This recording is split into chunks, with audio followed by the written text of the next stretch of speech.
ओम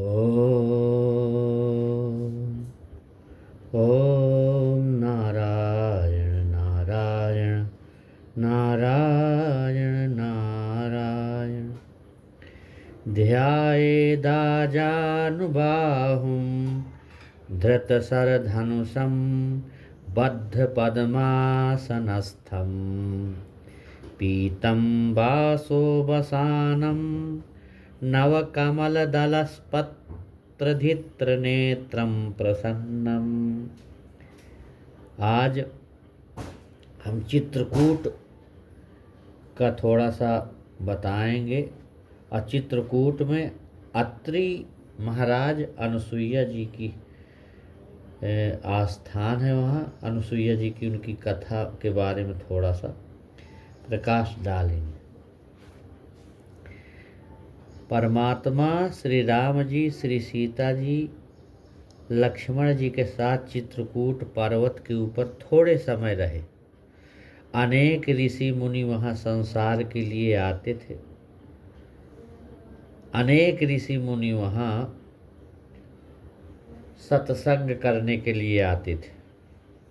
सांसारिक लोग भी आते थे। आसपास के नगरवासी संसारी भी प्रभु के दर्शन के लिए आते थे। रामचंद्र जी ने विचार किया कि यहाँ मैं रहता हूँ तो बहुत लोग आते हैं, और इसी से राम जी ने चित्रकूट छोड़कर आगे जाने का निश्चय किया, क्योंकि लोगों की भीड़ होगी तो भजन नहीं होगा। तो दृष्ट्वा सज्जन संबाधम रामस्त्याजम तम गिरिम, चित्रकूट का त्याग करके अब प्रभु आगे चलते हैं। तो आगे जब आते हैं तो चित्रकूट के एक महान संत जब आगे आए तो वहाँ मिले अत्रि ऋषि महाराज। अत्रि ऋषि वहीं चित्रकूट में, अनुसुईया जी एक स्थान है वहीं पड़ता है, वहीं अत्रि ऋषि तपस्या किए थे। तो अत्रि ऋषि के आश्रम में प्रभु जब पधारे, कहते हैं कि ये जीव बहुत लायक हो तभी परमात्मा इसके पास आते हैं, बिना आमंत्रण के आते हैं। साधारण जीव ईश्वर को आमंत्रण नहीं दे सकता। थोड़ा विचार करो, जो अनंत कोटि ब्रह्मांड के नायक हैं उन परमात्मा को कौन आमंत्रण दे सकता है, कौन बुला सकता है कि तुम मेरे घर आओ। राजा को तुम अगर आमंत्रण दोगे तो वह तुम्हारे घर आवेगा या नहीं आवेगा। एक मनुष्य जैसा राजा ना आवे तो परमात्मा तो आवे ही कहाँ से। परंतु यह जीव पवित्र जीवन बितावे, यह जीव लायक बने, तब भगवान कृपा करके बगैर आमंत्रण के उसके घर आते हैं।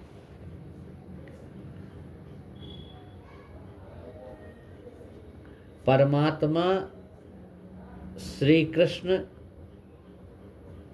को धृतराष्ट्र दुर्योधन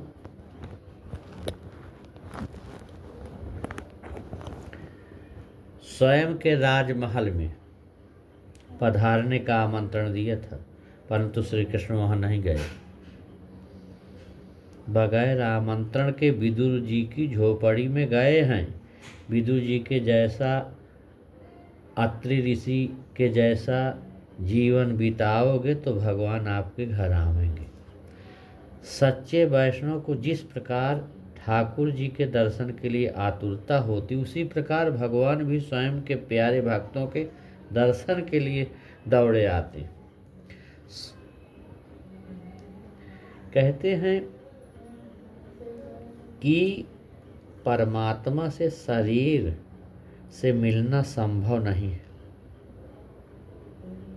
मनुष्य का शरीर तो विष्ठा मूत्र से भरा अमंगल है। इस शरीर जैसी मलिन वस्तु दुनिया में दूसरी कोई चीज नहीं। यह शरीर गंदा है, इससे हमेशा दुर्गंध निकलती। शरीर का बीज अपवित्र है, देवता अपने शरीर से दूर दूर खड़े रहते। इस शरीर से ब्रह्म संबंध हो सकता नहीं। ब्रह्म संबंध मन से करना पड़ता है। शरीर से परमात्मा को मिलना असंभव है। जिन संतों को भगवान प्रत्यक्ष मिले हैं उनका शरीर अपना जैसा नहीं, सतत भक्ति करने से उनका शरीर भी कुछ दिव्यता आ जाती है, दिव्य बन जाता है। आध्यात्मिक शरीर है एक, जो सूक्ष्म शरीर का ही ईश्वर के साथ मिलन होता है। सूक्ष्म शरीर 17 तत्वों का बना हुआ है। 5 कर्मेंद्री, 5 ज्ञानेंद्री, 5 प्राण, मन और बुद्धि। यह मन मरता है तभी सूक्ष्म शरीर मरता है, और यह है मन मरता है तभी भक्ति रस मिलता है। मन मरता है तभी मुक्ति मिलती है। शरीर मरने से मुक्ति मिलती नहीं है।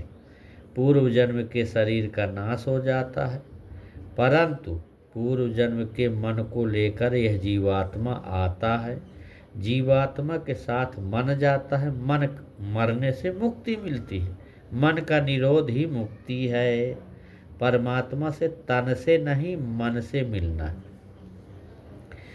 अब यहाँ तीनों गुणों का उल्लंघन करके निर्गुण परमात्मा के साथ जो मन से संबंध जोड़ कर रखता है वही अत्रि है। मनुष्य तीनों गुणों में फंसा हुआ रहता है। दिन में रजोगुण में, रात्रि को तमोगुण में, और भगवत भजन में हृदय जब पिघलता है, आर्द्र बने, तब सत्व गुण में स्थित होता है। सत्व गुण, रजोगुण और तमोगुण का वर्णन करने में बहुत लंबी बात हो जाएगी। रामायण में इन तीनों गुणों का उदाहरण आया है। विचार करके देखो तो इन तीनों गुणों का स्वरूप ध्यान में आ जाएगा। विभीषण जो है सत्व गुण के स्वरूप है, रावण रजोगुण का स्वरूप है, और कुंभकर्ण तमोगुण का स्वरूप है। कुंभकर्ण का चरित्र कैसा है? यह बहुत खाता है और सोया रहता है। निद्रा, आलस्य, यह तमोगुण का धर्म है। कितने ही लोग रोज तो नहीं परंतु रविवार के दिन कुंभकर्ण जैसे हो जाते हैं। वो ऐसा समझते हैं कि रविवार को छुट्टी का दिन है। छुट्टी के दिन खूब खाना और खूब आराम करना चाहिए। खूब खाने से और खूब आराम करने से तन और मन दोनों बिगड़ जाते हैं। जिसका समय निद्रा में, प्रमाद में और आलस्य में बहुत जाता है तो समझना चाहिए कि यह मनुष्य तमोगुणी है। आलस्यम ही मनुष्याणाम शरीरस्थो महारिपुः। मनुष्य का आलस्य के समान कोई शत्रु नहीं। इस यंत्र युग में लोगों की अब काम करने की इच्छा नहीं होती। बैठा रहना ही बहुत अच्छा लगता है। प्राचीन काल में पहले का समय रहता था, सब मेहनत करते थे, परंतु इस युग में शक्ति का नाश हुआ, मनुष्य में आलस्य बढ़ गया। यंत्र से थोड़े समय में बहुत काम हो जाता है। लोग ऐसा समझते हैं कि हमको बहुत सुख भोगना चाहिए, मनुष्य को बहुत आराम मिले। यह ठीक नहीं। आराम मिले, पीछे प्रभु का स्मरण नहीं करे, भक्ति न करे तो तन मन दोनों बिगड़ जाते हैं। तो इसलिए बहुत आराम न करो। परोपकार में शरीर को थकने दो। शरीर थक न जाए तब तक खाट में न पड़ो। 2-3 मिनट में ही निद्रा आ जाने का विश्वास ही, तब ही पलंग पर पड़ो। निद्रा ना आवे तब तक सतत जप करो। निवृत्ति के समय पलंग में पड़ने के पीछे तुमको जो सतत याद आवे उसमें ही तुम फंसे हो, ऐसा मानना। कितने जीव पड़े रहते हैं, व्यापार के बारे में विचार करने लगते हैं। कितने ही पड़े पड़े कामांध बनते रहते हैं। बहुत थोड़े भाग्यशाली जीव पलंग में पड़े पीछे ईश्वर का स्मरण करते हैं। प्रभु के नाम का जप करते करते ही सो जाओ और ब्रह्म मुहूर्त में उठो, परंतु प्रभु के नाम का जप करते करते ही उठो तो तुम्हारी निद्रा भी भक्ति बन जाएगी। कुंभकर्ण तमोगुण का स्वरूप। रावण कुंभकर्ण की अपेक्षा ठीक है। कुंभकर्ण तो खूब खाता है, अभी न कुछ किए बैठा रहता है या ऊँघता रहता है और तानिक भी प्रवृत्ति करता नहीं। रावण आलस्य में न तो सोता रहता है न फालतू बैठा रहता है, सारे दिन कुछ न कुछ खटपट किया ही करता है भगवान के बारे में, परंतु इसकी प्रवृत्ति बलहीन है। तमोगुण की अपेक्षा रजोगुण ठीक है, परंतु रजोगुणी मनुष्य का मन चंचल होता है। काम और क्रोध रजोगुण के पुत्र हैं। काम एस क्रोध एस रजोगुण समुद्भवः। रजोगुण मन में आवे तो मन चंचल हो जाता है। बुद्धि ईश्वर से विमुख बने तो रजोगुण आ जाता है। रजोगुण मन को बहुत चंचल बनाता है। रजोगुणी को सच्चे सुख की खबर नहीं रहती। शरीर सुख इंद्रिय सुख के लिए जो समस्त दिन प्रवृत्ति करे वह रजोगुणी। इसी शरीर को थोड़ा सुख देने की जरूरत है, परंतु शरीर का सुख इंद्रियों का सुख यह तुम्हारा सुख नहीं, तुम शरीर से अलग हो। अहम दृष्टतया सिद्धो देहो दृश्यतया स्थिता मायाय निर्देशात कथम स्यादेह का पुमान। मनुष्य बोलता मेरी आँख मेरा जीव मेरा शरीर, ये शरीर तो दिखता है, उसको देखने वाला है कौन? शरीरी जो अलग है, शरीर से होता है शरीरी, वो अलग है। शरीर तो सामने दिख रहा है, लेकिन शरीरी जो है वो नहीं दिखता। जड़ शरीर की इंद्रियों से चेतन आत्मा अलग है। आत्मा जो शरीर से अलग है, तो आत्मा का सुख भी शरीर सुख से अलग होना चाहिए, परंतु अधिकांश भाग में मनुष्य समस्त दिवस शरीर की इंद्रियों के सुख में फंसा रहता है, और इसलिए उसकी प्रवृत्ति ऐसी रहती है। इस प्रकार से आध्यात्मिक विषय ये है कि इससे समझ में आता कि क्या सुख है, क्या दुख है, क्या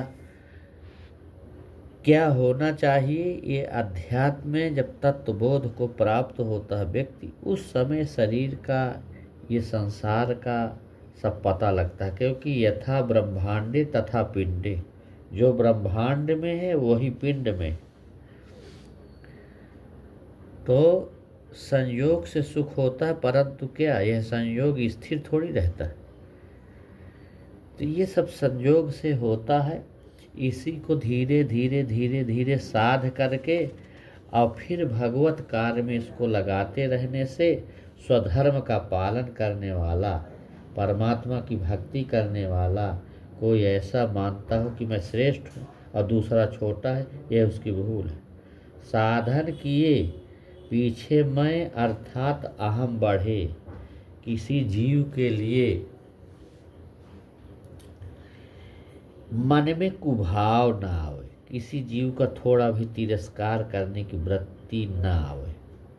ठाकुर जी की इसकी इच्छा सेवा अच्छी नहीं लगती, ये सब बराबर ना है कि मैं बहुत बड़ा भजन करता हूँ, बड़ा साधन कर, इसमें भी अहंकार आ जाता है। तो ऐसा न भाव आना चाहिए। तो ये सारी चीज़ें न भाव आए तो आनंद से भगवान के स्वरूप में स्थिति बन जाती है। और सत्कर्म से सत्वगुण बढ़ता है। सत्वगुण का शुद्ध आहार, शुद्ध आचार, शुद्ध विचार से बढ़ता है। सत्वगुण बढ़ता है संयम से, सदाचार से। सत्वगुण बढ़ने से ज्ञान स्फुरण पाता है। फिर भी सत्वगुण भी बंधन करता है, इसमें थोड़ा भाव रह जाता है। सत्वगुण में जो अभिमान आता है, उस अभिमान का नाश सतत भागवत स्मरण से सत्वगुण को सत्वगुण से भरना है। सत्वगुणी को ऐसा नहीं लगना चाहिए कि मैं सत्कर्म करता हूँ। ईमानदारी और सत्कर्म दो चीज अपनाओ। ईमानदारी और सत्कर्म कहीं भी लगाओ, ईमानदारी सत्कर्म, ईमानदारी सत्कर्म, ईमानदारी से सत्कर्म हो, बस ये सूत्र है, इसको ध्यान रखना है। और ये तीनों त्रैगुण्य विषया वेदा नैश्रैगुण्यो भवार्जुन, यही सोचना है कि ईमानदारी से सत्कर्म करना है, अपने को चेक करना, बस यही साधना भजन है, बस यही तक। ओम शांति शांति शांति। ओम सतगुरुदेव भगवान की जय।